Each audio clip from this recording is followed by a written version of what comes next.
contains one or a chain of IEEE 509 certificates. The certificate message is requested from any agreed on key exchange method except anonymous Diffie-Hellman algorithm. Okay, so note that if a fixed Diffie-Hellman is used, the certificate message function as a server's key exchange message because it contains the server's public Diffie-Hellman parameter.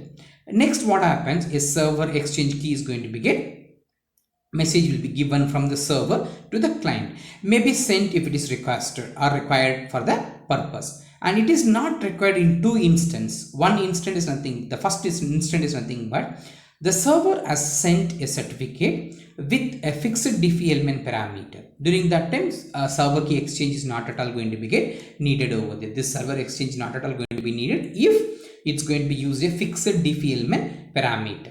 Second instant is nothing but RSA. When it's used as the RSA key exchange is going to be used, the server key exchange message is not needed for the anonymous Diffie-Hellman or imperial Diffie-Hellman or RSA key exchange algorithm. Such algorithms are not needed over there. So that what happens, the hash covers not only the Diffie-Hellman or RSA parameter but also the two nuns from the initial hello messages.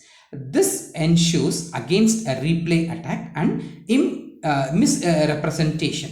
So in this case of DSS, digital signature,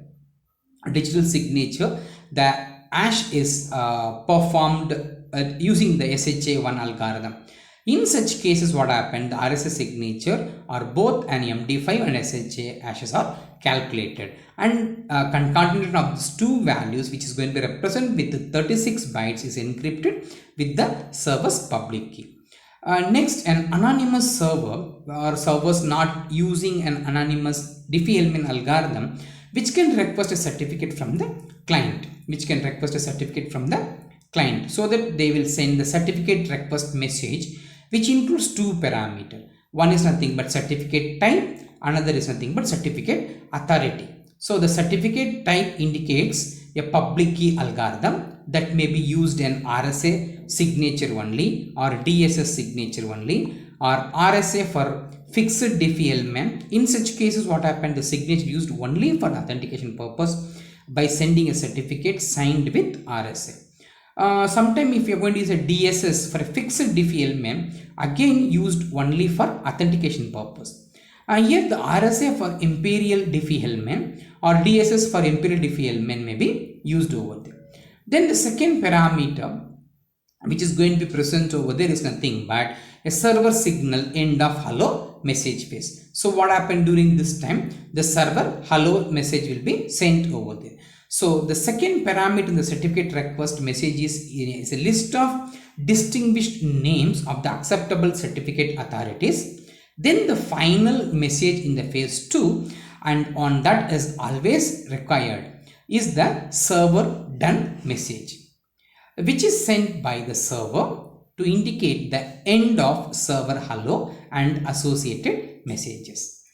After sending this message, the server will wait for a client response, and this message has no other parameters. Such a way it's going to wind up the phase 2, and it enters into the phase 3, which is going to be called as client authentication and key exchange. As like the phase 2 server authentication key exchange, which is going to be needed for the third phase called as client authentication and key exchange. So here, upon a receipt of the server done message, the client should verify that the server provided a valid certificate and check the server hello parameters. Such a way it's going to give a certificate request. If the server has a requested message or a requested certificate, the client begins this phase by sending a certificate message. If no suitable certificate is available, the client may send no certificate alert. Instead of sending a certificate, it can send a no certificate alert. Next, the client will send a client key exchange message, which must be sent in this phase because the content of the message which is going to be depend on the type of key exchange, as it may be an RSA or imperial or anonymous Diffie-Hellman or a fixed Diffie-Hellman, isn't it? Such a way, it's going to send the key exchange, client key exchange. Finally, in this phase, the client may send a certificate verify message to provide explicit verification of a client certificate. This message is only sent following any client certificate that has been signing capability. That means all certificate except those containing a fixed Diffie-Hellman parameters. This message signs a hash code based on the preceding message. Already we have seen about that. It may be an MD5 with a padding data, or it may be an SHA1 algorithm with a padding data, where the pad 1 or pad 2 are the values which have been defined already in the MAC handshake message while referring the handshake protocol, isn't it? There it's going to begin doing that one. Such a way, what happened, this master secret is going to be calculated. The secret, those construction is going to be done in that one. If the user private key is DSS, then it is used to encrypt the SHA1 hash algorithm.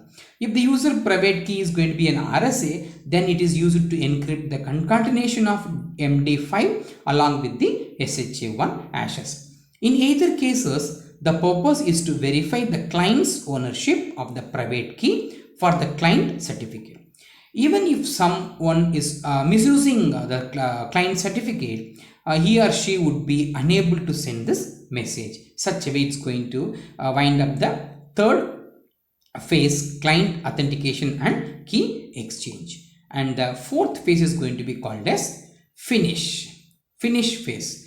This phase completes the setting up of a secure connection. So the client sends an change cipher specific message and copies the pending cipher specific into the current cipher specific. So note that this message is not considered a part of handshake protocol, but is sent using the change cipher message specific protocol message. This or the client then immediately sends the finished message under this new algorithm, keys and secrets. Okay, now so the finished message verifies that the key exchange and authentication process were successful. So here the content of the finished message is going to be concatenated with the two hash values, which is going to be called as an MD5 master secret pad 2 along with MD5 handshake message sender as well as master secret pad 1, as well as SHA. If you're going to use SHA master secret pad 2 all are concatenated with SHA message handshake message, which have been concatenated with the sender master key pad 1, where here the sender is a code that identifies that the sender is the client, and handshake message is all of the data from all handshake message up to the message which have been not included over there. So in response to these two messages we are going to send, that's nothing but the sender is the client, and the sender sends its own change cipher message specific message which have been transferred the pending to the current change cipher specific protocol, and since it's in the finished message. So at this point, what happened? The handshake is going to be complete, and the client and server may begin to exchange the application, which is going to begin finished from the server end, and which is such a way it's going to begin the or exchange the application layer data. Such a way, this handshake protocol, which is going to be established with the phase 1 and authenticate with the server and client in phase 2 and phase 3, and establishing the connection by having the change cipher specific protocol with the finish line. Such a way, it's going to begin establishing the handshake protocol.